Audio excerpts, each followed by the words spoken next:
Mga kababayan, Assalamualaikum warahmatullahi wabarakatuh. Madayaw ug maayong adlaw kaninyong tanan. Magandang araw sa inyong lahat. Ang patuloy na pagtaas ng presyo ng mga bilihin ay isang mabigat na dagok sa hangarin nating magkaroon ng mapayapa at masaganang buhay para sa bawat pamilyang Pilipino. Hindi normal ang ating pinagdaraanan. Ito ay epekto ng mga krisis sa labas ng ating bansa, kabilang ang digmaan sa gitnang silangan na direktang nakakaapekto sa presyo ng pagkain, langis at iba pang pangunahing pangangailangan.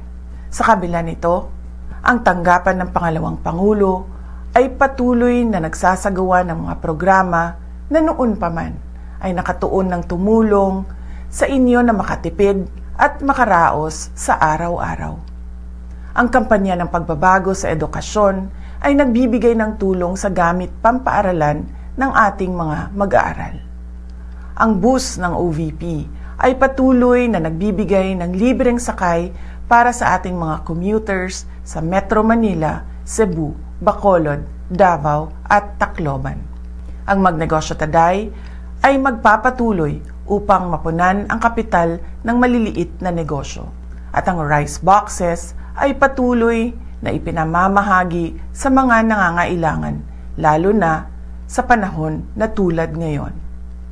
Kasabay nito, nagpapatupad din kami ng mga cost-cutting measures sa loob ng aming tanggapan upang matiyak na mas maraming pondo ang mapupunta sa direktang tulong sa taong bayan. Hindi na itutuloy ng OVP ang pasidungog at kasarilayan sa buwan ng Hunyo. Ang mga ito ay dalawang malalaking pagtitipon para sa LGBTQ community at para sa Year 4 Accomplishment Report ng aking termino. Sa halip ay nakalaan sanang pondo para sa mga nasabing aktibidad ay idadagdag na lamang sa budget ng RICE Project. Sa mga darating na buwan, inaasahan nating lalong magiging mahirap ang sitwasyon sa pagkain dahil sa banta ng El Nino mula sa Abril hanggang Hunyo at posibilidad ng pagbaha mula Hulyo hanggang Setyembre dahil sa bagyo at pag-ulan. Sa ating pagtitipid, unahin natin ang sapat na pagkain para sa ating pamilya, pagpapagamot sa may sakit at ang edukasyon ng ating mga anak. Ang pinakamabisang panlaban sa krisis ay kahandaan. Simulan na nating planuhin ang ating mga hakbang hanggang sa katapusan ng taong 2026.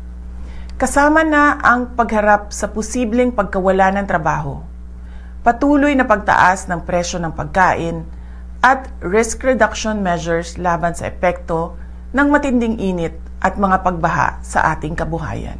Maliit man ang tanggapan ng pangalawang Pangulo, makakaasa kayo na bawat isa sa amin ay patuloy na naglilingkod at naghahanap ng paraan upang makatulong sa taong bayan.